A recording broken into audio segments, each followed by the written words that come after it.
ଭାବରେ ଯଦି ଏ ସୁଯୋଗଟି ପାଇଲି, ପ୍ରସ୍ତୁତ ମୁଁ କଣ ହେଇଛି ମୁଁ ଜାଣେ ନା, ଆପଣ ମାନଙ୍କୁ କେତେ ସନ୍ତୁଷ୍ଟ କରିପାରିବି ତା ମଧ୍ୟ ମୁଁ ଜାଣେନି, କିନ୍ତୁ ଯେତେବେଳେ ବିଶେଷ ଭାବରେ ପ୍ରାର୍ଥନା ଟିକେ କରିବା ଲାଗି ମୁଁ ମୀନାକ୍ଷୀ ଭଉଣୀକୁ ଅନୁରୋଧ କରିବି। ତାଙ୍କର ଗୀତ ବି ବହୁତ ଦିନ ପରେ ମତେ ଶୁଣିବାକୁ ସୁଯୋଗ ପାଇଲି। ଆଉ ମୀନାକ୍ଷୀ ଭଉଣୀ ମୋ ଲାଗି ଦୀପଦ ପ୍ରାର୍ଥନା ଆପଣ କରିବେ, ମୋର ଅନୁରୋଧ। ନମସ୍କାର ନାନୀ, ନମସ୍କାର। ନମସ୍କାର। ଆପଣଙ୍କୁ ଧନ୍ୟବାଦ। ଆସନ୍ତୁ ପଦେ ପ୍ରାର୍ଥନା କରିବା। ପ୍ରେମିକ ପିତା, ଧନ୍ୟବାଦ ଦଉଛୁ ଏ ସୁନ୍ଦର ସମୟ ପାଇଁ, ଯେଉଁ ସମୟରେ ପ୍ରଭୁ ତୁମର ପ୍ରିୟ ଦାସୀଙ୍କୁ ସେ ବାକ୍ୟ ରୂପ ମାନା ପ୍ରଭୁ ନେଇ ଆସିବା ପାଇଁ ସାହାଯ୍ୟ କରିଛ। ପ୍ରଭୁ ତୁମ ଦାସୀଙ୍କୁ ହଜାଅ ଲୁଚାଅ, ବକ୍ତା ତୁମେ ହେଇଯାଅ। ପବିତ୍ର ଆତ୍ମା, ତୁମର ଉପସ୍ଥିତିରେ ଆମ ପ୍ରତ୍ୟେକଙ୍କୁ ଭରି ଦିଅ। ଏ ବାକ୍ୟ ଯେ କେବଳ ଆମେ ଶ୍ରବଣ କରିବୁ ତା ନୁହେଁ, ବ୍ୟବହାରିକ ଜୀବନରେ କାର୍ଯ୍ୟକାରୀ କରି ଅଧିକରୁ ଅଧିକ ଶକ୍ତିଯୁକ୍ତ ଭାବେ ତୁମ ନିକଟବର୍ତ୍ତୀ ହେବାର ସୁଯୋଗ ପାଇବୁ। ଏଥିପାଇଁ ସାହାଯ୍ୟ କର। ଏ ବାକ୍ୟ ଜୀବନ୍ତ ଖଡ୍ଗ ସଦୃଶ୍ୟ ପ୍ରଭୁ ଆମଙ୍କର ଅସ୍ଥି ମଜ୍ଜାକୁ ଭେଦ କରି ଯିବା ସମୟରେ ପ୍ରଭୁ ଆମମାନଙ୍କୁ ଅଧିକରୁ ଅଧିକ ସେ ସ୍ୱର୍ଗୀୟ ରାଜ୍ୟର ଆସ୍ୱାଦନକୁ ଲାଭ କରିବା ପାଇଁ ସାହାଯ୍ୟ କର। ଅଜଣା ଦିନର ଏଇ ସୁନ୍ଦର ସମୟରେ ଯେଉଁ ମାନ୍ନା ତୁମେ ଆମମାନଙ୍କୁ ଦବା ପାଇଁ ଯାଉଛ, ସେ ମାନ୍ନାର ଯୋଗ୍ୟ ଆଚରଣ କରିବା ପାଇଁ ତୁମେ ଆମମାନଙ୍କୁ ସାହାଯ୍ୟ କର। ନାନୀଙ୍କୁ ତୁମେ ହଜାଅ ଲୁଚାଅ, ସବୁ ଗୌରବ ତୁମେ ପାଅ। ଡିଭାଇସରେ ଯେତେ ଅଛୁ ପ୍ରଭୁ, ଆମ ସମସ୍ତଙ୍କୁ ଏକ ପ୍ରସ୍ତୁତ ହୃଦୟ ଦେଇ ତୁମ ବାକ୍ୟକୁ ଶ୍ରବଣ କରିବା ପାଇଁ, ହୃଦୟରେ ସଞ୍ଚୟ କରି ରଖିବା ପାଇଁ, ପୁଣି ଶତଗୁଣ ଫଳିବା ପାଇଁ ତୁମ ଆମମାନଙ୍କୁ ସାହାଯ୍ୟ କର। ସକଳ ମହିମା ପ୍ରଶଂସା ତୁମକୁ ଦେଇ ତ୍ରାଣକର୍ତ୍ତା ପ୍ରଭୁ ଯୀଶୁ ଖ୍ରୀଷ୍ଟଙ୍କ ନାମରେ ଏ ଅଳ୍ପ ଭିକ୍ଷା ମାଗୁଅଛି ପିତା, ଆମେନ୍। ଧନ୍ୟବାଦ ଭଉଣୀ। ପୁନର୍ବାର କହି ରଖେ ଯେ ମୁଁ କେତେ ଦୂର ସନ୍ତୁଷ୍ଟ କରିପାରିବି ମୁଁ ଜାଣେ ନା। ଯେତେବେଳେ ସ୍ୱୀକାର କଲି ଚ୍ୟାଲେଞ୍ଜକୁ, ସେତେବେଳେ ବଡ ନିଜକୁ ଏକା ମତେ ଭୟ ଲାଗୁଥିଲା ଯେ ମୁଁ ଆଜି କିଛି କରିପାରିବି କି ନାହିଁ, କାରଣ ୟା ପରେ ଯୋଉ ଦିଟା ମୋର ଆହୁରି କହିବାର ଅଛି ସେଟା ପ୍ରସ୍ତୁତ ନଥିଲି। ଆଉ ଭାଇ ଯେତେବେଳେ ମତେ ବିନୟ ଭାଇ କହିଲେ, ମୁଁ ପ୍ରଥମ ତ ମନା କରିଦେଲି ଯେ ମୁଁ କହିଲି ନାଇଁ ମୁଁ ଆଜି କରିପାରିବିନି। ତାପରେ ସେ ମତେ ମନେ ପକେଇଦେଲେ ଗୋଟେ ପୂର୍ବ ପ୍ରତିଶ୍ରୁତି ମୁଁ ଯାହା ତାଙ୍କୁ ଦେଇଥିଲି।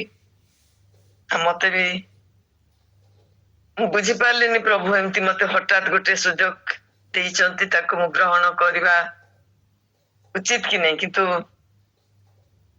ଫୋନ କରି ପୁଣି କହିଲି ଯେ ନାଇଁ ଭାଇ ମୁଁ କରିବି।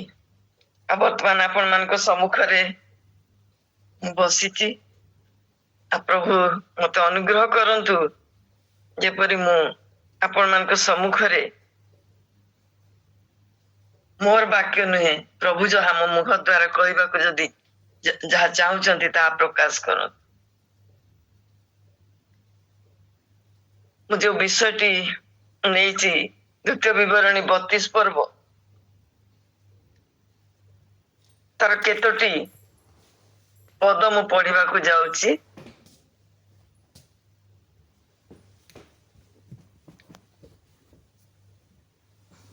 ହେ ଆକାଶ ମଣ୍ଡଳ କର୍ଣ୍ଣ ଦିଅ, ଏକ ପଦଟି ମୁଁ ପଢୁଛି। ହେ ଆକାଶ ମଣ୍ଡଳ କର୍ଣ୍ଣ ଦିଅ, ଆମ୍ଭେ କହିବା, ପୁଣି ପୃଥିବୀ ଆମ୍ଭ ମୁଖର ବାକ୍ୟ ଶ୍ରବଣ କରୁ। 7 ପଦଟି ପଢିବା।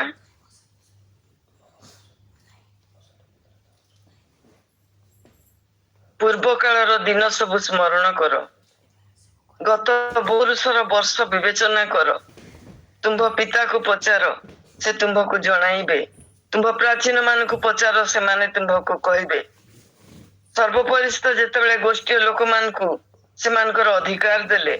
ଯେତେବେଳେ ସେ ମନୁଷ୍ୟ ସନ୍ତାନ ମାନଙ୍କୁ ପ୍ରୟୋଗ କଲେ, ସେତେବେଳେ ଇସ୍ରାଏଲ ସନ୍ତାନ ଗଣର ସଂଖ୍ୟା ଅନୁସାରେ ସେ ଲୋକମାନଙ୍କର ସୀମା ସ୍ଥାପନ କଲେ। କାରଣ ସଦାପ୍ରଭୁଙ୍କ ଅଂଶ ତାଙ୍କର ଲୋକ, ଯାକୋବ ତାହାଙ୍କର ଅଧିକାରର ବାଣ୍ଟ। ସେ ତାହାକୁ ପ୍ରାନ୍ତର ଦେଶରେ ଓ ପଶୁ ବୋବାଳିପୂର୍ଣ୍ଣ ଘୋର ମରୁଭୂମିରେ ପାଇଲେ। ସେ ତାହାକୁ ଚାରିଆଡୁ ଆବୋରିଲେ। ସେ ତାହା ବିଷୟରେ ମନୋଯୋଗ କଲେ। ସେ ତାହାକୁ ଆପଣା ଚକ୍ଷୁର ପିତୁଳା ପରି ରଖିଲେ।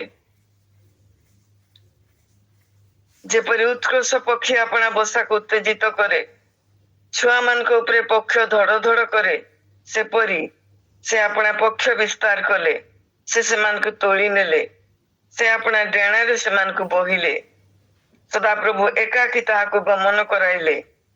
ପୁଣି ତାହା ସହିତ କୌଣସି ବିଦେଶୀୟ ଦେବତା ନଥିଲେ।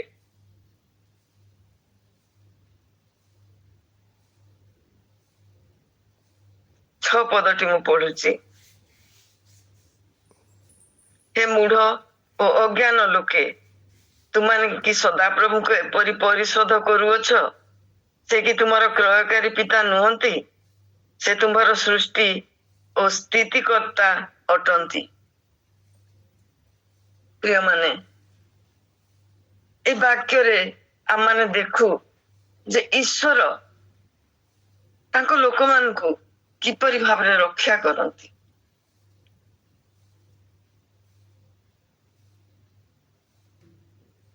କୌଣସି ପ୍ରକାର ମନୁଷ୍ୟର ସାହାଯ୍ୟ ନ ନେଇ ମଧ୍ୟ ଆମେ ଯଦି ଏ ଦ୍ୱିତୀୟ ବିବରଣୀ ପଢିବା ଆଉ ଅନ୍ୟାନ୍ୟ ଯାତ୍ରା ଗଣନା, ଦ୍ୱିତୀୟ ବିବରଣୀ, ଝିଅସିଅ ଏଗୁଡାକ ଯଦି ପଢିବା, ଆଦ୍ୟ ସମୟରେ ଇସ୍ରାଏଲକୁ ଈଶ୍ୱର କିପରି ରକ୍ଷା କଲେ ତାର ପୁରା ବିବରଣୀ ଆମେ ପାଇପାରିବା।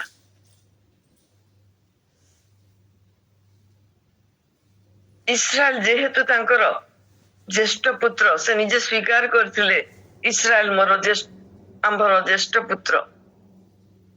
ନିଜର ସନ୍ତାନକୁ ରକ୍ଷା କରିବା ପାଇଁ ଜାଗତିକ ପିତା ଯେପରି ଯତ୍ନଶୀଳ ହୁଏ, ତାର ସମସ୍ତ କ୍ଷମତା, ତାର ଶକ୍ତି, ତାର ମାନସିକତା କେବଳ ନିଜର ପିଲାକୁ ରକ୍ଷା କରିବାକୁ ହେଇଥାଏ। ବାପା ମା ନିଜେ ବିପଦରେ ପଡିକି ପିଲାକୁ ରକ୍ଷା କରନ୍ତି। ପିତା ସେହିପରି ପିତାର ସେଇ କର୍ମ ଅନୁସାରେ ଈଶ୍ୱର ମଧ୍ୟ ତାଙ୍କର ସନ୍ତାନ ମାନଙ୍କୁ ରକ୍ଷା କରନ୍ତି। ବାକ୍ୟରେ ମଧ୍ୟ ଲେଖାଯାଏ, ପିତା ଯେପରି ଆପଣା ଜାଗତିକ ପିତା ବିଷୟରେ ଲେଖାଯାଏ, ପିତା ଯେପରି ଆପଣା ସନ୍ତାନ ମାନଙ୍କୁ ସ୍ନେହ କରେ, ସଦାପ୍ରଭୁ ଆପଣା ଭୟକାରୀ ମାନଙ୍କୁ ସେପରି ସ୍ନେହ କରନ୍ତି। ଆଉ ଏଇ ଯୋଉ ଉଦ୍ଧାରକାରୀ କାର୍ଯ୍ୟକ୍ରମଟି ଆରମ୍ଭରୁ ଆମେ ଦେଖୁଛୁ, ଦ୍ୱିତୀୟ ବଂଶାବଳୀର ଶେଷ ପର୍ଯ୍ୟନ୍ତ ଇସ୍ରାଏଲ ଆଉ ଜିହୁଦୀ ବଂଶ, ଇସ୍ରାଏଲ ସମ୍ପୂର୍ଣ୍ଣ ରୂପେ ବିନଷ୍ଟ ହେଇଯାଇଛି କହିଲେ ଚଳେ। ଜିହୁଦୀ ବଂଶ ଛିନ୍ନ ଭିନ୍ନ ହେଇଯାଇଛନ୍ତି। ଶେଷ ପର୍ଯ୍ୟନ୍ତ ଈଶ୍ୱର ପ୍ରାଣପଣେ ଚେଷ୍ଟା କରିଛନ୍ତି ଇସ୍ରାଏଲକୁ ରକ୍ଷା କରି, ତାଙ୍କ ଜ୍ୟେଷ୍ଠ ପୁତ୍ରର ବଂଶକୁ ରକ୍ଷା କରିବା ପାଇଁ ବିଭିନ୍ନ ଉପାୟ ସେ ନେଇଛନ୍ତି। କେତେବେଳେ ବିରୁଡି ପଠେଇଛନ୍ତି, କେତେବେଳେ ସେ ପଥର ଶିଳାବୃଷ୍ଟି କରିବା ଦ୍ୱାରା ରକ୍ଷା କରିଛନ୍ତି, ମରୁଭୂମିରେ ଜଳ ଦେଇଛନ୍ତି, ମାନା ଦେଇଛନ୍ତି, ପଥରରୁ ପାଣି ବାହାର କରିକି ଦେଇଛନ୍ତି। ସବୁ ପ୍ରକାର ରକ୍ଷା କରିବା ପାଇଁ ମାନା ଦେଇ, ଭାଟୋଇ ପକ୍ଷୀ ଦେଇ ସେମାନଙ୍କୁ ସେ ପରିତୃପ୍ତ କରିବାକୁ ଚେଷ୍ଟା କରିଛନ୍ତି।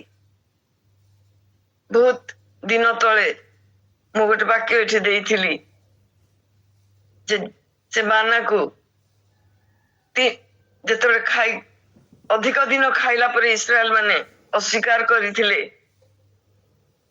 ଆଉ ସେମାନେ କହିଥିଲେ ଏଇଟା ଆମକୁ ଆଉ ଭଲ ଲାଗୁନି, ଅରୁଚିକର ହଉଛି, ଆମେ ଖାଇ ଖାଇ ହାଲିଆ ହେଇଗଲୁଣି। ଈଶ୍ୱରଙ୍କର ସେଇ ପବିତ୍ର ଖାଦ୍ୟ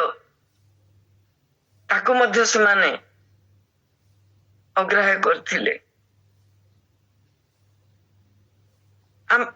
ଆଜି ଦେଖିବା ଈଶ୍ୱର ତାଙ୍କୁ କିପରି ଉଦ୍ଧାର କରିଥିଲେ ତାର ବିବରଣୀ ଏଠି ସେ ଦଉଛନ୍ତି।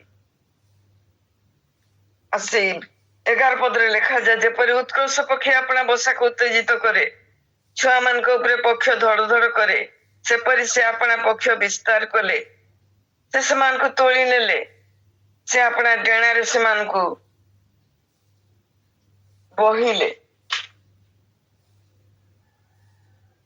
ଉଦ୍ଧାର କରିବା ଲାଗି ସେମାନଙ୍କୁ ପାରୁ ପର୍ଯ୍ୟନ୍ତ ସେ ଈଶ୍ୱର ଚେଷ୍ଟା କରିଛନ୍ତି। କୌଣସି ସମୟରେ ପଡିଯିବାକୁ ଦେଇନାହାନ୍ତି। ଯେତେବେଳେ ବିପଦ ଆସିଛି ସେତେବେଳେ ଲେଖାଯାଏ ଯିଶାୟା 31 ପର୍ବ 5 ପଦରେ, ଯେପରି ପକ୍ଷୀମାନେ ଉଡି ଉଡି ରକ୍ଷା କରନ୍ତି ସେହିପରି ସୈନ୍ୟାଧିପତି ସଦାପ୍ରଭୁ ଜେରୁସାଲେମକୁ ରକ୍ଷା କରିବେ। ସେ ତାହାକୁ ରକ୍ଷା କରି ଉଦ୍ଧାର କରିବେ, ସେ ତାହାକୁ ନିସ୍ତାର କରି ରକ୍ଷା କରିବେ। ତାଙ୍କର ଉଦ୍ଧାରର ସୁନ୍ଦର ଯୋଜନା ଗୁଡିକ ଆମେ ଦେଖୁଛୁ। ସେ କେବଳ ଯେ ଉଦ୍ଧାର କରନ୍ତି ତାହା ନୁହେଁ, ସେ ଚଳିବା ଶିଖାନ୍ତି, ବଞ୍ଚିବା ଶିଖାନ୍ତି। ସେଥିପାଇଁ କିଛି କଷ୍ଟକର ଉପାୟ ମଧ୍ୟ ସେ ଅବଲମ୍ବନ କରନ୍ତି। ଏଇ ଯୋଉ 11 ପଦ ବିଷୟରେ ଲେଖାଯାଏ, ଏଠି ଆମେ ଦେଖିଛୁ, ଆମେ ଦେଖିବା ଯେ ଈଶ୍ୱର କିପରି ଭାବରେ ତାଙ୍କ ଲୋକମାନଙ୍କୁ କେବଳ ରକ୍ଷା କରିନାହାନ୍ତି କିନ୍ତୁ ଜଗତରେ ବଞ୍ଚିବା ପାଇଁ ଶିଖଉଛନ୍ତି। এই উৎকর্ষ পক্ষী অর্থাৎ ইগল পক্ষী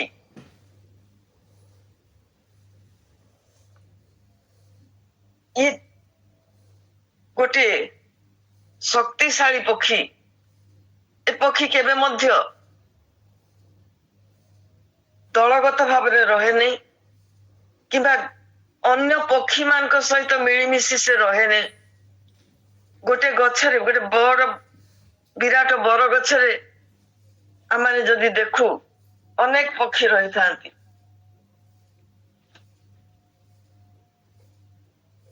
ତା ଭିତରେ କେବଳ ଗୋଟେ ବଣୀ ରହେନି କିମ୍ବା ଗୋଟେ କାଉ ବସା କରେନି, ଅନେକ ପକ୍ଷୀ ଥାନ୍ତି। କିନ୍ତୁ ସେମିତି ଗୋଟେ ବସାରେ କେବେ ମଧ୍ୟ ଗୋଟେ ଉତ୍କର୍ଷ ପକ୍ଷୀ ରହିନଥାଏ। ସେ ସବୁବେଳେ ଏକୁଟିଆ ରହିବାକୁ ଭଲ ପାଏ। ତାର ବସା କୌଣସି ଉଚ୍ଚ ପାହାଡ ପର୍ବତ ଶିଖରରେ ସେ କରେ କିମ୍ବା ଉଚ୍ଚ ଗଛର ଅଗିରେ ସେ ତାର ବସା କରେ।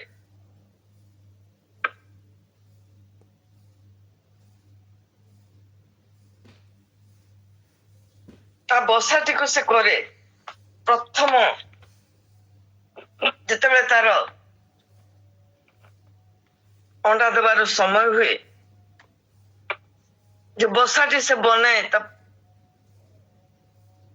ଶାବକ ମାନଙ୍କ ନିମନ୍ତେ, ସେ ବସାଟିର ପ୍ରଥମ ଭାଗରେ ସେ ବୃକ୍ଷ ଏବଂ ଟାଣୁଆ ଜିନିଷ ସବୁ ରଖେ, କଣ୍ଟା ରଖେ ବୋଲି ଲେଖାଯାଏ। କଣ୍ଟାର ଡାଳ ସବୁ, ଛୋଟ ଛୋଟ କଣ୍ଟା ଡାଳ ସବୁ ସେ ରଖେ। ଆଉ ତା ଉପରେ ନରମ ଘାସର ଗୋଟେ ଆସ୍ତରଣ ସେ ଦିଏ। ଅତି ମୁଲାୟମ ସେ ବସାଟି ହୁଏ। ଆଉ ଯେତେବେଳେ ଶାବକ ମାନେ ଟିକେ ବଢି ଯାଆନ୍ତି, ଯେତେବେଳେ ଉଡିବା ଲାଗି ସେମାନଙ୍କର ସମୟ ଆସିଯାଏ, ସେତେବେଳେ ସେ ତାର ଶାବକ ମାନଙ୍କୁ ଉଡା ଶିଖାଏ। ସେ ଯୋଉ ଚେଷ୍ଟାଟି କରେ ପ୍ରଥମ ଅବସ୍ଥାରେ, ସେ ସେଫ୍ ଜୋନରୁ ବାହାରିବା ଲାଗି ସେ ଶାବକ ମାନେ କେବେ ବି ଇଚ୍ଛା କରନ୍ତିନି। ସେମାନେ ଯେତେ ସେମାନଙ୍କୁ ଚେଷ୍ଟା କରେ ବାହାର କରିବା ଲାଗି, ସେମାନେ ସେତେ ସେ ଘାସ ଭିତରେ, ସେ ବସା ଭିତରେ ନିଜକୁ ଲୁଚେଇବାକୁ ଚେଷ୍ଟା କରନ୍ତି। ଆଉ ଜମା ମା କଥା ସେମାନେ ମାନନ୍ତିନି। ଆଉ ସେତେବେଳେ ସେ କଣ କରେ, ସେ ଘାସ ଗୁଡିକ ସବୁ କାଢିକିରି ବାହାରେ ଫୋପାଡି ଦିଏ। ଆଉ ସେ କୋମଳ ନରମ ଦେହ ସେ ଶାବକ ମାନଙ୍କର ଯେତେବେଳେ ସେ କଣ୍ଟାରେ ଫୋଡି ହୁଏ, ସେତେବେଳେ ସେମାନେ ବିକଳ ହୁଅନ୍ତି, ତାଙ୍କର କଷ୍ଟ ହୁଏ। ଆଉ ସେ ସେମାନଙ୍କୁ ବିଭିନ୍ନ ପ୍ରକାର ବିଚଳିତ କରେ। ସେ ଯେ ଘାସ କାଢି ଜାଣେ ତାର ପକ୍ଷକୁ ସେ ଧଡ ଧଡ କରେ, ଅର୍ଥାତ୍ ସେ ତାର ଡେଣାକୁ ବାଡାଏ, ବିଭିନ୍ନ ପ୍ରକାର ପବନ କରେ, ଶବ୍ଦ କରେ, ଯାହାକି ସେ ଶାବକ ମାନଙ୍କୁ ବିଚଳିତ କରେ। ଏକରେ କଣ୍ଟା ଫୋଡି ହଉଥାଏ, ଆଉ ସେଥିରେ ସେ ପବନ, ସେ ଶବ୍ଦ ତାଙ୍କୁ ଏତେ ବିଚଳିତ କରେ ଯେ ସେମାନେ ସେ ବସାରୁ ବାହାରି ପଳେଇବାକୁ ଚେଷ୍ଟା କରନ୍ତି, ଯୋଉଟା କି ମା ଇଗଲ ଚାହୁଁଥାଏ ଯେ ମୋ ପିଲାମାନେ ଉଡି ଶିଖନ୍ତୁ। କିନ୍ତୁ ଉଡିବାର ଯୋଉ ଶକ୍ତି ସେମାନଙ୍କର ସେତେବେଳେ ହେଇନଥାଏ ଠିକ ସେ। ତେଣୁ ସେମାନେ ଯେତେବେଳେ ବାହାରି ଯାଆନ୍ତି ଆଉ ଚେଷ୍ଟା କରନ୍ତି ପଡି ନ ଯିବାକୁ, କାରଣ ପକ୍ଷୀ କେବେ ମଧ୍ୟ ପଡିଯିବାକୁ ଇଚ୍ଛା କରେନି, ତାର ଛୋଟ ଛୋଟ ଡେଣାକୁ ମଧ୍ୟ ସେ ହଲେଇବାକୁ ଚେଷ୍ଟା କରେ। ଆଉ ଯେତେବେଳେ ପଡିଯିବା ଅବସ୍ଥା ହୁଏ, ସେତେବେଳେ ସେ ପାରେନି, ସେତେବେଳେ ତା ମାଟି ପୁରା ଝାମ୍ପ ମାରି ତଳକୁ, ଶାବକର ତଳକୁ ଚାଲିଯାଏ, ଆଉ ତା ଡେଣାରେ ସେ ଶାବକକୁ ସେ ଆଶ୍ରୟ ଦିଏ। ଚିନ୍ତା କରନ୍ତୁ ସେଇ ଦୃଶ୍ୟଟା, ଯେତେବେଳେ ସେ ଶାବକ ପଡି ଯାଉଛି, ସେ ଝାମ୍ପ ମାରି ପୁରା ତଳକୁ ଚାଲି ଯାଉଛି ଏବଂ ତା ପିଠି ଉପରେ ତାକୁ ନିରାପଦରେ ରକ୍ଷା କରି ପୁଣି ଆଣି ସେଇ ବସା ଭିତରେ ଛାଡୁଛି। ଏ କାର୍ଯ୍ୟକ୍ରମ ଅନେକ ସମୟ ଧରି ଚାଲେ।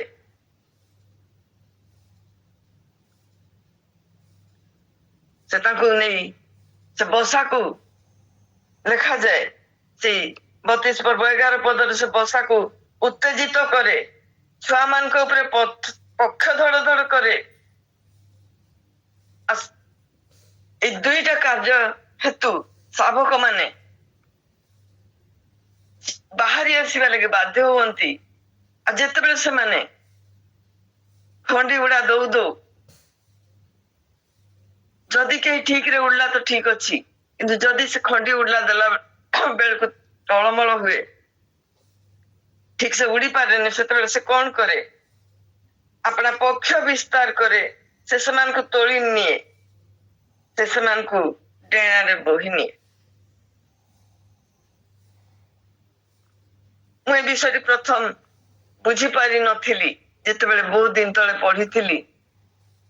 ଆଉ ସେତେବେଳେ ମୁଁ ଭାବୁଥିଲି ଏଟା କଣ, କିପରି ଭାବରେ। ତାପରେ ଯେତେବେଳେ ଇଗଲର ପ୍ରକୃତି ଆଉ ତା ବିଷୟରେ କିଛି ପଢିବାର କୌଣସି ଗୋଟେ ଜାଗାରେ ସୁବିଧା ପାଇଲି, ସେତେବେଳେ এই ବିଷୟଟି ସେଠି ଲେଖା ଥିଲା ଯେ ଇଗଲ କିପରି ଭାବରେ ତାର ପିଲାମାନଙ୍କୁ ଉଡା ଶିଖାଏ।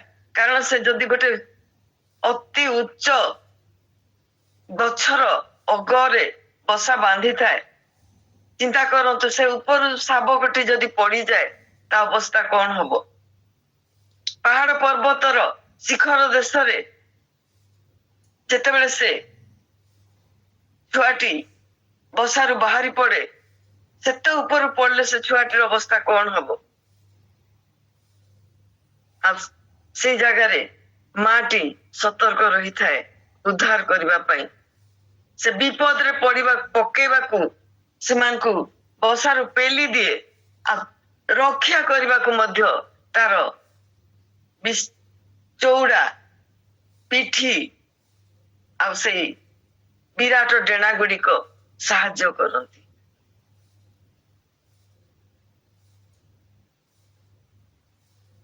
ହିସାବରେ ଆମେ ଦେଖିଲୁ ପକ୍ଷୀ ମାନେ ଉଡି ଉଡିକିରି ତାଙ୍କର ସନ୍ତାନକୁ ରକ୍ଷା କରନ୍ତି। ଆପଣ ମାନେ ଯଦି ଲକ୍ଷ୍ୟ କରିଥିବେ, ମୁଁ ଜାଣେ ନା ଆପଣ ମାନେ ହୁଏତ ପ୍ରକୃତି ପ୍ରେମୀ ଯଦି ହେଇଥିବେ ତାହେଲେ ନିଶ୍ଚୟ କେବେ ନା କେବେ ନଜର ପକେଇଥିବେ ଯେତେବେଳେ କୌଣସି ବିପଦ ଆସେ, ବସାରେ କୌଣସି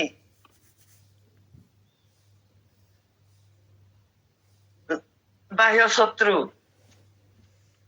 ତାର ପକ୍ଷୀର ଅଣ୍ଡାକୁ ବା ଶାବକକୁ ଆକ୍ରମଣ କରିବାକୁ ଆସନ୍ତି। କାଉ, ବାଜ, ଛୋଟ ବାଜ, ଅନେକ ସମୟରେ ସାପ ମଧ୍ୟ ଚଢେ। ସେତେବେଳେ ସେ ଶାବକର ପକ୍ଷୀ ପିତାମାତା ବହୁତ ଚିତ୍କାର କରି ତାକୁ ଘୋଡେଇବାକୁ ଚେଷ୍ଟା କରନ୍ତି। ସେମାନେ ଉଡି ଉଡି ସେ ବସା ଉପରେ ତାଙ୍କର ସେଇ ଶତ୍ରୁକୁ ତଡିବାକୁ ଚେଷ୍ଟା କରନ୍ତି।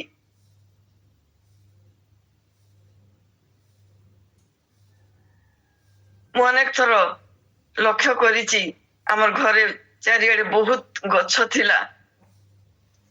ଆଉ ଛୋଟ ଚଢେଇ ମାନେ ବିଶେଷ ଭାବରେ ବୁଲବୁଲ ବସା କରେ। ଆଉ ସେ ତାର ଛୋଟ ବସାରେ ତା ଶାବକ ମାନଙ୍କୁ ରକ୍ଷା କରିବା ପାଇଁ ଏଇ ଯୋଉ ସଂଘର୍ଷ ଘରେ ବସି ମଧ୍ୟ ମୁଁ ଲକ୍ଷ୍ୟ କରେ। ସେମାନେ ପ୍ରାଣପଣେ ଚେଷ୍ଟା କରନ୍ତି। ଅନେକ ସମୟରେ ତାଙ୍କର ଅନ୍ୟ ଜାତି ଭାଇ ବି ଆସି ତାଙ୍କ ସାଙ୍ଗେ ମିଶି ଯାଆନ୍ତି। ଅନେକ ସମୟରେ ବହୁତ ଗୋଟେ ଗଛ ଉପରେ ହୋ ହଲ୍ଲା କାଉ ମାନେ ଯେତେବେଳେ କରନ୍ତି, ଆମମାନେ କହୁ କାଉ ବସାରେ ସାପ ବସିଛି। କାଉର ଅତି ତାର ଥଣ୍ଟଟି ଅତି ଟାଣ, କିନ୍ତୁ ସେଥିରେ ସେ ଚେଷ୍ଟା କରେ ସାପକୁ ତଡିବା ଲାଗି। ଯଦିଓ ସେ ପାରେନି, କିନ୍ତୁ ଚେଷ୍ଟା କଲା ବେଳକୁ ତା ଜାତି ଭାଇ ତାକୁ ସାହାଯ୍ୟ କରିବାକୁ ମାଡି ଆସନ୍ତି। କିନ୍ତୁ ସବୁଠୁ ବଡ ଦାୟିତ୍ୱ ସେଇ ଶାବକର ବାପା ମାଙ୍କର। ପ୍ରାଣ ମୂର୍ଚ୍ଛା ସେମାନେ ଚେଷ୍ଟା କରୁଥାନ୍ତି ନିଜ ପିଲାକୁ ରକ୍ଷା କରିବା ଲାଗି। ସେମାନେ ଉଡି ଉଡି ତାକୁ ଖୁମ୍ପୁଥାନ୍ତି ବା ଉଡି ଉଡି ତାକୁ ଦୂରକୁ ତଡିବାକୁ ଚେଷ୍ଟା କରୁଥାନ୍ତି। ସବୁ ବାପା ମାଙ୍କର ଏକମାତ୍ର ଉଦ୍ଦେଶ୍ୟ ନିଜ ପିଲାକୁ ନିରାପଦରେ ରକ୍ଷା କରିବା। ଠିକ ସେହିପରି ପିତା ଈଶ୍ୱରଙ୍କର ମଧ୍ୟ ତାଙ୍କ ସନ୍ତାନ ମାନଙ୍କ ପ୍ରତି ଦୃଷ୍ଟି ଥାଏ। ସେ ଚେଷ୍ଟା କରନ୍ତି ତାଙ୍କର ପିଲାମାନଙ୍କୁ କିପରି ଭାବରେ ରକ୍ଷା କରିବେ। ସେ କେବେ ମଧ୍ୟ ଚାହାନ୍ତି ନାହିଁ ଯେ ତାଙ୍କର ସନ୍ତାନ ମାନେ ବିନଷ୍ଟ ହେଇଯାଆନ୍ତୁ, କୌଣସି ବିପଦରେ ପଡନ୍ତୁ।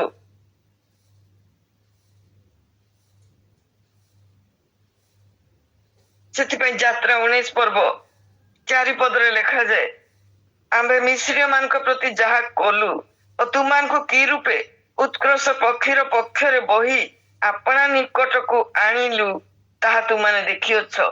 ଆମେ ସମସ୍ତେ ଇସ୍ରାଏଲ ବଂଶର ରକ୍ଷାର ବିବରଣୀ ଆଗରୁ ପଢି ସାରିଛୁ। ଆମେ ଭଲରେ ଜାଣୁ ଈଶ୍ୱର କିପରି ଭାବରେ ତାଙ୍କର ଜ୍ୟେଷ୍ଠ ପୁତ୍ର ଯେ ଇସ୍ରାଏଲ ତାକୁ ରକ୍ଷା କରିବାକୁ ଇଚ୍ଛା କରିଥିଲେ। ତାଙ୍କର ଏକମାତ୍ର ଉଦ୍ଦେଶ୍ୟ ଥିଲା ତାଙ୍କର ପିଲାମାନେ କିପରି ରକ୍ଷା ପାଇବେ। ସେ କୌଣସି ପ୍ରକାରେ ସେମାନଙ୍କୁ ବିପଦରେ ପଡିବାକୁ ଦେଇନାହାନ୍ତି। ଆଉ ସେଥିପାଇଁ ସେ ତାଙ୍କୁ ଡେଣାରେ ବୋହିଛନ୍ତି, ଉଡି ଉଡି ରକ୍ଷା କରିଛନ୍ତି। ପୁନର୍ବାର ଗୀତ ସଂଗୀତ 91 ପଦରେ ଲେଖାଯାଏ, ସେ ଆପଣା ପକ୍ଷରେ ତୁମକୁ ଆବରିଲେ, ସେ ତାହାଙ୍କ ଡେଣା ତଳେ ଓ ତାହାଙ୍କ ଡେଣା ତଳେ ତୁମେ ଆଶ୍ରୟ ନେବ। ଆମମାନେ ଯଦି, କିନ୍ତୁ ସବୁଠୁ ବଡ ସମସ୍ୟା ହେଲା ଯଦି ଆମମାନେ ସେଇ ରକ୍ଷାର ସାହାଯ୍ୟକୁ ନ ଗ୍ରହଣ କରୁ, ଆମେ ଯଦି ନିଜରୁ ସେ ସାହାଯ୍ୟ ପ୍ରତି ମନୋଯୋଗୀ ନ ହଉ, ତାହେଲେ କୌଣସି ଉପାୟରେ ବି ଆମମାନେ ରକ୍ଷା ପାଇପାରିବା ନାହିଁ।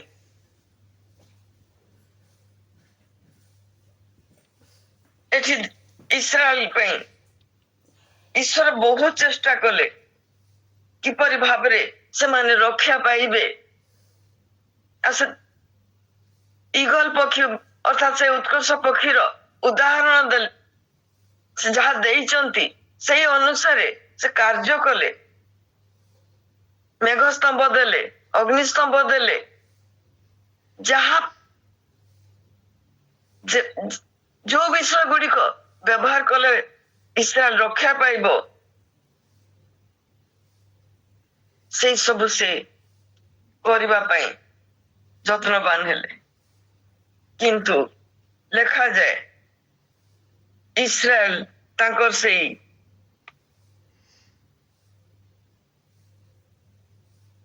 ଯତ୍ନକୁ, ତାଙ୍କର ସେଇ ପ୍ରେମକୁ ବୁଝିଲା ନାହିଁ। ଆଉ ତାର ପରିଣତି ଆମେ ସମସ୍ତେ ଜାଣିଛୁ। ଆଜି ମଧ୍ୟ ସେଇ ଅବସ୍ଥା ଆମମାନଙ୍କ ଜୀବନରେ ଦେଖାଯାଉଛି। ଆଜି ମଧ୍ୟ ଈଶ୍ୱର ଆମ ପାଇଁ ସଦାବେଳେ ଚିନ୍ତିତ, ସଦାବେଳେ ଯତ୍ନଶୀଳ, କିପରି ଆମମାନେ ରକ୍ଷା ପାଇବୁ। ସେ ନିଜେ ଆମ ପାଇଁ ମନୋଯୋଗୀ ହେଇ ଆମମାନଙ୍କୁ ରକ୍ଷା କରୁଛନ୍ତି, ଚେଷ୍ଟା କରୁଛନ୍ତି କିପରି ଆମେ ଏ ଜଗତରେ ନିରାପଦରେ ରକ୍ଷା ପାଇବୁ। କିନ୍ତୁ ଶେଷରେ ଯେତେବେଳେ ସେ ଦେଖିଲେ ଯେ ଜଗତର ଲୋକମାନେ ଆଉ ରକ୍ଷା ପାଇବାର ବାଟ ନାହିଁ, ସେ ଆପଣାର ଅଦ୍ୱିତୀୟ ପୁତ୍ରଙ୍କୁ ମଧ୍ୟ ଦାନ କରିଦେଲେ। ଦେଖାଯାଏ ସେ ଦାନ କରିଦେଲେ ତାଙ୍କର ଏକମାତ୍ର ପୁତ୍ରଙ୍କୁ, ଯେପରି ଆମମାନେ ରକ୍ଷା ପାଇବୁ। କାରଣ ଆଉ କୌଣସି ବାଟ ନଥିଲା, ଏମିତି କୌଣସି ଉପାୟ ନଥିଲା ଯାହା ଈଶ୍ୱର ବ୍ୟବହାର କରିନାହାନ୍ତି ତାଙ୍କର ଲୋକମାନଙ୍କୁ ରକ୍ଷା କରିବା ପାଇଁ। କିନ୍ତୁ ସଦାବେଳେ ଈଶ୍ୱର ଗୋଟେ ବିଷୟ ଚାହାନ୍ତି ଯେ ତାଙ୍କର ପିଲାମାନେ ଗୋଟେ ସେଫ୍ ଜୋନରେ ରୁହନ୍ତୁ, କୌଣସି ବିପଦକୁ ଫେସ୍ କରନ୍ତୁନି, ଆରାମରେ ରୁହନ୍ତୁ। ସେ ତାହା ଚାହାନ୍ତିନି। ସେ ତାକୁ ସବୁ ବିଷୟ, ଜଗତରେ ଚଳିବା ବିଷୟରେ ଯୋଉ ଜ୍ଞାନ ସେ ତାହା ପ୍ରଦାନ କରନ୍ତି, ବିଭିନ୍ନ ସମସ୍ୟା ଭିତର ଦେଇ, ବିଭିନ୍ନ ପରୀକ୍ଷା ଭିତର ଦେଇ ସେ ଆମମାନଙ୍କୁ ଏ ଜଗତରେ ଚଳିବାକୁ ଶିଖାନ୍ତି। ଆଉ ବିପଦ ସମୟରେ ସେ ଆମମାନଙ୍କୁ ଉଦ୍ଧାରର ପଥ ମଧ୍ୟ ଦେଖେଇ ଦିଅନ୍ତି। ଏଠି ଯୀଶୁ ମଧ୍ୟ କହୁଛନ୍ତି ଯେ ମୁଁ ତୁମମାନଙ୍କୁ ରକ୍ଷା କରିବା ପାଇଁ, ଉଦ୍ଧାର କରିବା ପାଇଁ କେତେ ଚେଷ୍ଟା କରିଥିଲି, କିନ୍ତୁ ତୁମମାନେ ମୋର ସେଇ ଚେଷ୍ଟାକୁ ଅସ୍ୱୀକାର କଲ। ଯୋଉଟା ଲୁକ ପୁସ୍ତକରେ ସେ କହିଛନ୍ତି ଯେ, ଲୁକ 13 ପର୍ବ 43 ପଦରେ ସେ କହନ୍ତି,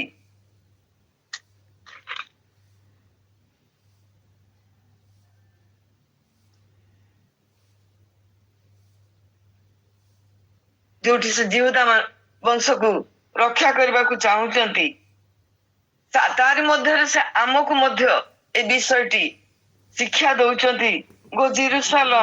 ଗୋ ଜିରୁସାଲମ ଭାବବାଦୀ ମାନଙ୍କର ହତ୍ୟାକାରିଣୀ ଓ ଆପଣା ନିକଟକୁ ପ୍ରେରିତ ମାନଙ୍କର ପ୍ରସ୍ତରାଘାତକାରିଣୀ, କୁକୁଟି ଯେପରି ପକ୍ଷ ତଳେ ଆପଣା ଶାବକ ମାନଙ୍କୁ ଏକତ୍ର କରେ, ସେପରି ମୁଁ କେତେ ଥର ତୋର ସନ୍ତାନ ମାନଙ୍କୁ ଏକତ୍ର କରିବାକୁ ଇଚ୍ଛା କଲି, କିନ୍ତୁ ତୁମମାନେ ଇଚ୍ଛୁକ ହେଲ ନାହିଁ।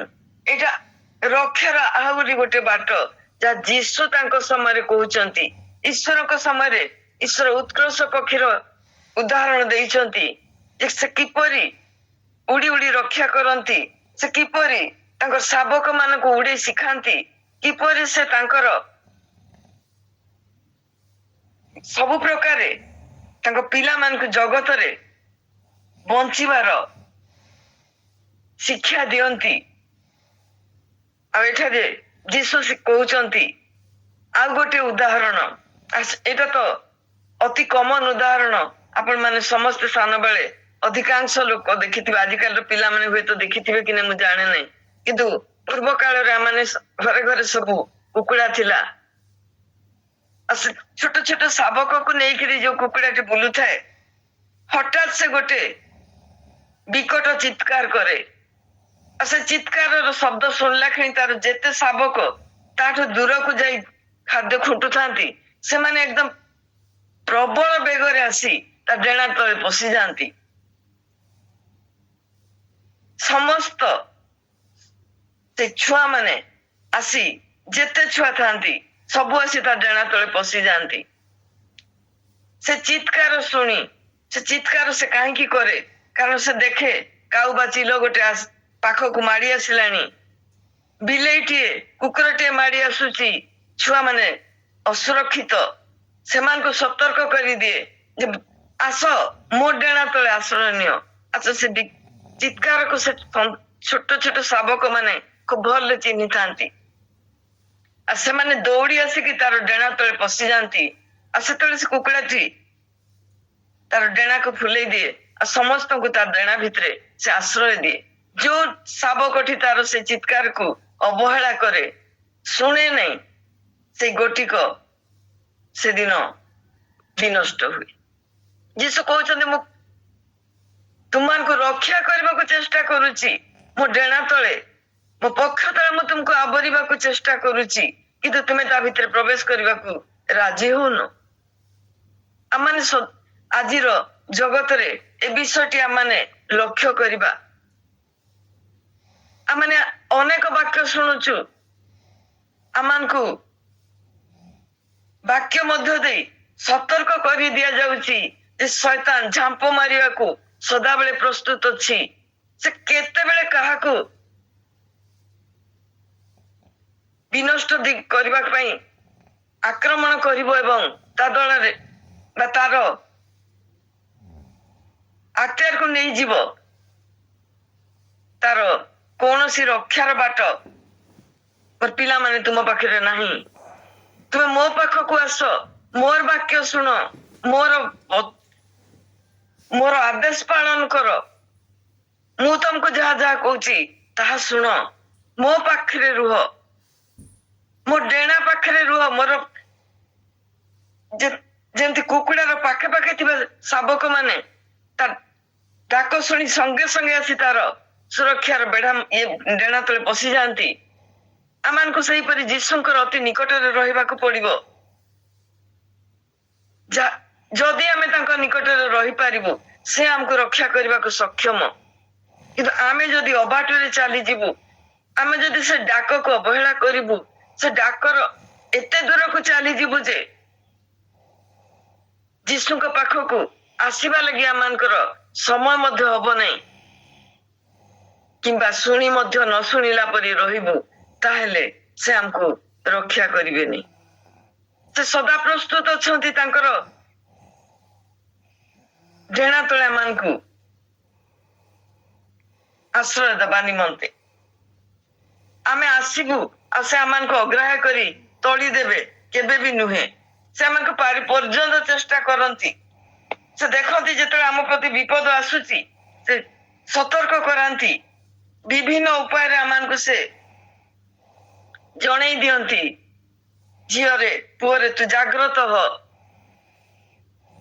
ତୁ ଯୋଉ ପଥରେ ଯାଉଛୁ, ଯୋଉ ରାସ୍ତା ତୁ ଆକ୍ତିଆର କରିଛୁ, ଅନେକ ଲୋଭ ଅଛି ଏ ଜଗତରେ, ନୟନର ଲୋଭ, ଖାଦ୍ୟର ଲୋଭ, ବହୁତ କିଛି ଜଗତରେ ଆକର୍ଷଣୀୟ ବିଷୟ ଅଛି, ଯାହା ପଛରେ ଆମ ପିଲାମାନେ ଆଜି ଦୌଡୁଛନ୍ତି। ଆମେ ସେଇ ସେଫ ଜୋନରୁ ବାହାରି ଯାଇ ନିଜର ମନର ମାର୍ଗରେ ଯିବାକୁ ଆଜିକାଲି ବହୁତ ଇଚ୍ଛା କରୁଛୁ। ଆମ ପିଲାମାନଙ୍କୁ ଆମେ ସତର୍କ କଲେ ମଧ୍ୟ ଅନେକ ସମୟରେ ଆମ ପିଲାମାନେ ମାନୁନାହାନ୍ତି। ଆଉ ଯେତେବେଳେ ସେମାନେ ସେଇ ଅସତର୍କ ଜୋନକୁ ଚାଲି ଯାଉଛନ୍ତି, ସେତେବେଳେ ରକ୍ଷାର ଉପାୟ ନାହିଁ। 91 ଗୀତ 91 ଚାରିପଦରେ ଲେଖାଯାଏ, ସେ ଆପଣା ପକ୍ଷରେ ତୁମକୁ ଆବରିବେ ଓ ତାହାଙ୍କ ଡେଣା ତଳେ ତୁମେ ଆଶ୍ରୟ ନବ। ସେ ତାଙ୍କ ପକ୍ଷରେ ଆବରିବା ଲାଗି ଆମକୁ ତା ଡେଣା ତଳକୁ ପ୍ରବେଶ କରିବାକୁ ପଡିବ। ଗୋଟେ କୁକୁଡ଼ାର ଡେଣା ତଳେ ଆମେ ପଶିଲେ ଯାଇ ସେ ତା ପକ୍ଷରେ ଆମକୁ ଆବରିବ। ସେମିତି ସେ ଆବରି ପାରିବନି। ସେ ଉଡି ଉଡି ଗୋଟେ ଛୁଆ ପାଖକୁ ଗଲେ ଆର ଛୁଆ ଅନସେଫ ହେଇଯିବ। ଗୋଟିଏ ମା ଶାବକ ଅନେକ, ସେ ଡାକ ଦଉଛି, ସେ ସତର୍କ କରୁଛି, ସେ ଚିତ୍କାର କରୁଛି। ଶାବକ ମାନଙ୍କର କର୍ତ୍ତବ୍ୟ ସେମାନେ ଦୌଡ଼ି ଆସି ତା ଡେଣା ତଳେ ପଶିଯିବେ। ଡେଣା ତଳେ ପଶିଗଲେ ସେ ତା ପକ୍ଷରେ ସେମାନଙ୍କୁ ଆବରି ରଖିବ।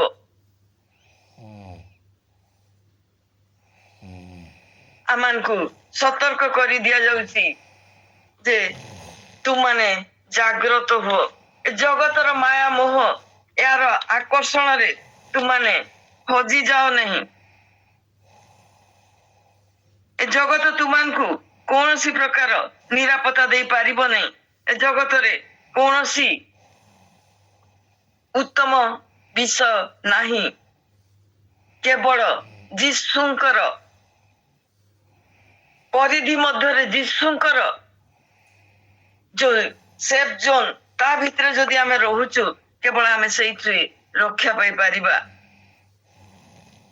ସେଥିପାଇଁ ପ୍ରଥମ ଯୋହନ 2:15 ଲେଖାଯାଏ, ସଂସାର କେବଳ ସେଥିରେ ଥିବା ବିଷୟ ସବୁକୁ ପ୍ରେମ କର। ସଂସାରର ମାୟା ମୋହରେ, ପ୍ରେମରେ, ସଂସାରର ବିଭିନ୍ନ ପ୍ରକାର ଆକର୍ଷଣ ବିଷୟରେ ଆକର୍ଷିତ ହେବା ନାହିଁ। ଯଦି ହେବା ତାହେଲେ ସଂସାର ଆମମାନଙ୍କୁ ଟାଣି ନେଇଯିବ। ତାର ମୋହ ଜାଲରେ ଆମେ ଏପରି ଛନ୍ଦି ହେବା ଯେପରି ଗୋଟେ ମାଛି ବା ମଶା ବୁଢିଆଣୀ ବସାରେ ଥରେ ପଶିଗଲେ ଆଉ ବାହାରି ପାରେନି। ଆମେ ସେଇପରି ଲଟକି ଯିବା। ଆମକୁ ବାହାରି ଆସି ସେ ଡେଣା ତଳେ ପଶିବାର ସୁଯୋଗ ମିଳିବ ନାହିଁ।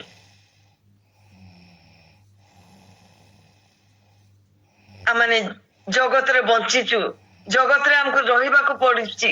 ଆମେ ଯେତେ ଦିନ ବଞ୍ଚିବୁ ଏ ଜଗତରେ ରହି ଜୀବନ କାଟିବୁ। ଜଗତ ବାହାରେ କୌଣସି ଜାଗା ନାହିଁ ଯୋଉଠି ଆମେ ଚାଲି ଯାଇ ନିରାପଦରେ ରହିବୁ। ଏ ଜଗତ ମଧ୍ୟରେ ଆମକୁ ରହିବାକୁ ପଡିବ। କିନ୍ତୁ ବାକ୍ୟ କହେ, ତୁମେ ଜଗତର ମୋହରେ ପଡ ନାହିଁ, ଜଗତ ଭିତରେ ନିଜକୁ ଛନ୍ଦି ଦିଅ ନାହିଁ।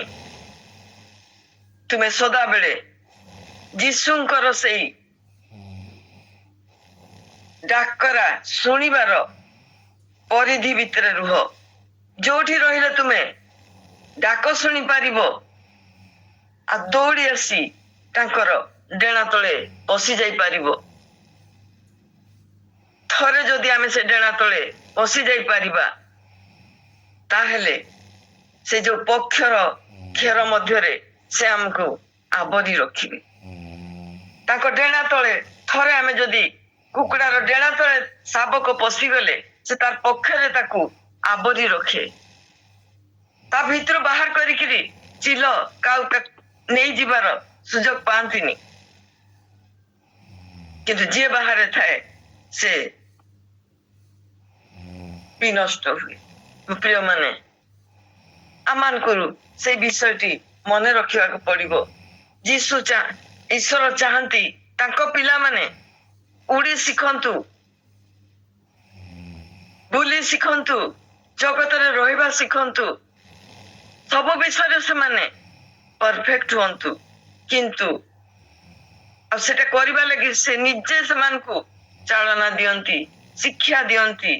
ତାଙ୍କରି ଶିକ୍ଷା ଗ୍ରହଣ କରିବା, ତାଙ୍କରି ପଥରେ ଚାଲିବା, ତାଙ୍କର ଆଜ୍ଞା ମାନିବା, ବାକ୍ୟରେ ପ୍ରତିଦିନ ନିଜକୁ ଷ୍ଟ୍ରଙ୍ଗ କରିବା, ପ୍ରାର୍ଥନାରେ ସମୟ ଦେବା,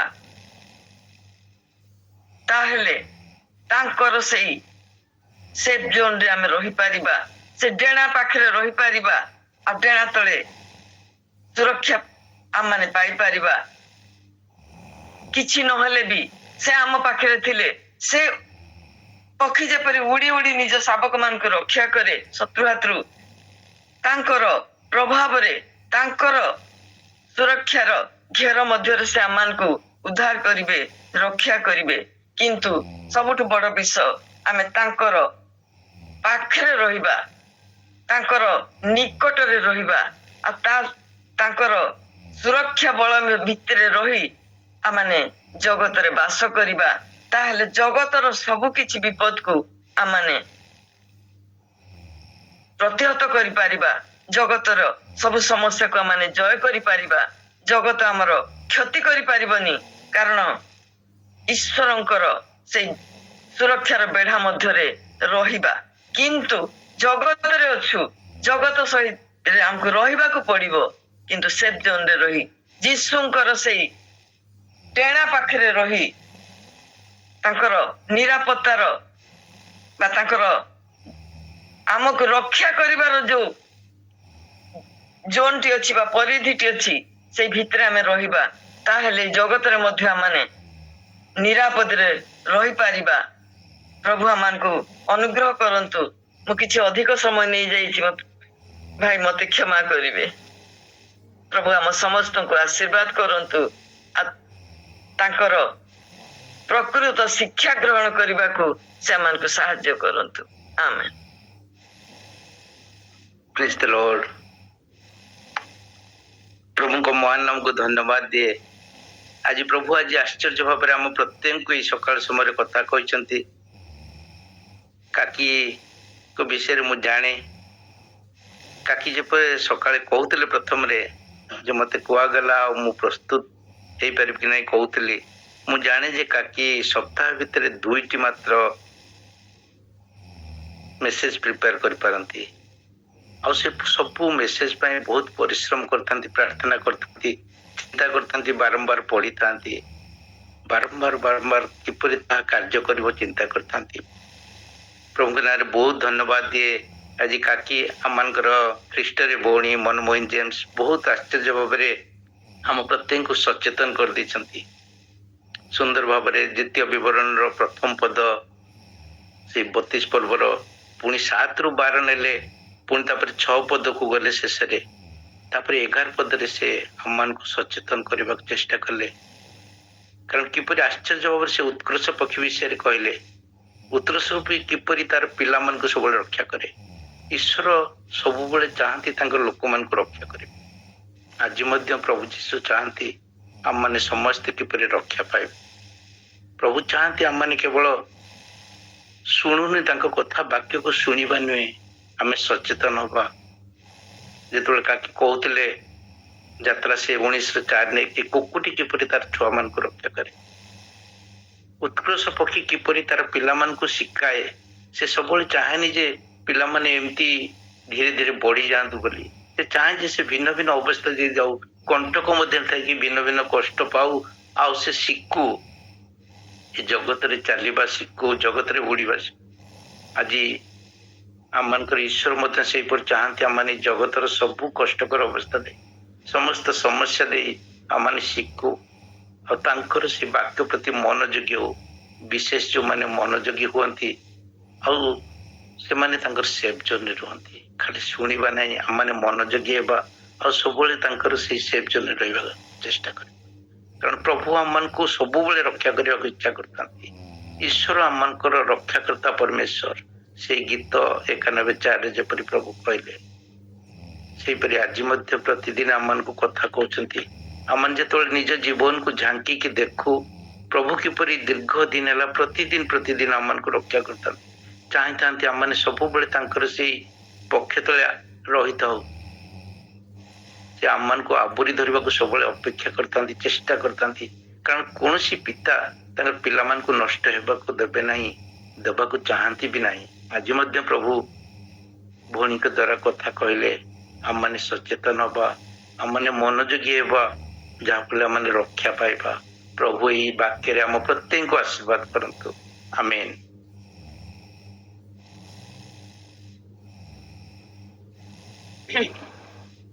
आमेन आमेन आमेन बहुत बहुत धन्यवाद मन प्रिय मासी मनमोहिनी मासी सुंदर भाव गोटे छोट गोटे विषय को से वर्णना प्रभु से ଟ୍ୟାଲେଣ୍ଟ ବା ସେ ଦେଇଛନ୍ତି।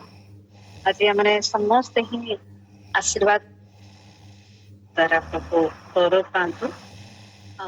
ମାଉସୀ ପୁନର ବହୁତ ଧନ୍ୟବାଦ ଦିଏ, ନିଜର ବହୁମୂଲ୍ୟ ସମୟ ଦେଇ ପରିଶ୍ରମ କରି ଆମମାନଙ୍କ ନିମନ୍ତେ ପ୍ରଭୁଙ୍କର ସେଇ ସୁନ୍ଦର ବାକ୍ୟ, ସେଇ ପ୍ରେମକୁ, ତାଙ୍କର ସେଇ ସୁରକ୍ଷା ସମସ୍ତ ବିଷୟକୁ ଆମମାନଙ୍କ ନିକଟରେ ପ୍ରକାଶ କରିଛନ୍ତି। ପ୍ରଭୁ ଗୌରବ ପାଆନ୍ତୁ। ଆସୁ ଆମମାନେ ବାକ୍ୟ ନିମନ୍ତେ ପ୍ରାର୍ଥନା କରିବା। ଆଉ ଆଜିର ବାକ୍ୟ ନିମନ୍ତେ ପ୍ରାର୍ଥନା କରିବା ନିମନ୍ତେ ଅନୁରୋଧ କରିବି ଆମମାନଙ୍କ ମଧ୍ୟରେ ଅଛନ୍ତି। ମୁଁ ଟିକେ ପ୍ରାର୍ଥନାର ଅନୁରୋଧ ଦେବି। ମଧୁସ୍ମିତା, ଆଜ୍ଞା କୁହନ୍ତୁ। ମୋର ଆଜି ଆହୁରି 2ଟା ଜାଗାରେ ବାକ୍ୟ ଦେବାର ଅଛି। ଆଉ ମତେ ପ୍ରଭୁ ଅନୁଗ୍ରହ କରନ୍ତୁ, ମତେ ଦୟା କରନ୍ତୁ। ଆଉ 2ଟା ଜାଗା ଲାଗି ଯେପରି ମୁଁ ପ୍ରଭୁଙ୍କର ସାହାଯ୍ୟ ପାଇପାରିବି, ମତେ ମୋ ଲାଗି ଟିକେ ପ୍ରାର୍ଥନା କରିବେ। ହଁ ନିଶ୍ଚୟ। ଆମ ନାତୁଣୀର ଦେହ ଟିକେ ଭଲ ନାହିଁ, ଆଉ ତାର ସୁସ୍ଥତା ପାଇଁ ମଧ୍ୟ ପ୍ରାର୍ଥନା କରିବେ। ଆଗରୁ ଅନୁରୋଧ ରଖିଲି। ହଁ ନିଶ୍ଚୟ ମାଉସୀ, ବର୍ତ୍ତମାନ ବାକ୍ୟ ପାଇଁ ଆଉ ବକ୍ତ୍ରୀଙ୍କ ପାଇଁ ପ୍ରାର୍ଥନା କରାଯିବ। ତାପରେ ଅନୁରୋଧ ପ୍ରାର୍ଥନା ବି ରହିଛି, ସାକ୍ଷ୍ୟ ବି ରହିଅଛି। ତ ବର୍ତ୍ତମାନ ଅନୁରୋଧ କରିବି, ଆମମାନଙ୍କ ମଧ୍ୟରେ ଅଛନ୍ତି ପ୍ରିୟ, ଆମମାନଙ୍କର ଅତି ପ୍ରିୟ ସିଷ୍ଟର ଶାନ୍ତିଲତା ଗୋ, ଆଉ ସିଏ ବାକ୍ୟ ପାଇଁ ଏବଂ ବକ୍ତ୍ରୀଙ୍କ ପାଇଁ ପ୍ରାର୍ଥନା କରନ୍ତୁ। ସମସ୍ତଙ୍କୁ ପ୍ରେଜ୍ ଦ ଲର୍ଡ। ପ୍ରଭୁ ଯୀଶୁ ଖ୍ରୀଷ୍ଟଙ୍କ ନାମରେ ଏ ସୁନ୍ଦର ସୁଯୋଗ ପାଇଥିବାରୁ ମୁଁ ସମସ୍ତଙ୍କୁ ଧନ୍ୟବାଦ ଦିଏ। ଯେଉଁମାନେ ଏଇ अर्ली मॉर्निंग ପ୍ରେୟର କୁ ପରିଚାଳନା କରିଥାନ୍ତି, ଆମର ମଧୁସ୍ମିତା ଭଉଣୀ, ବିନୟ ଭାଇ, ଆଉ ଯେଉଁମାନେ ବି ଏଇ କାର୍ଯ୍ୟକ୍ରମକୁ ପରିଚାଳନା କରି ନେଇ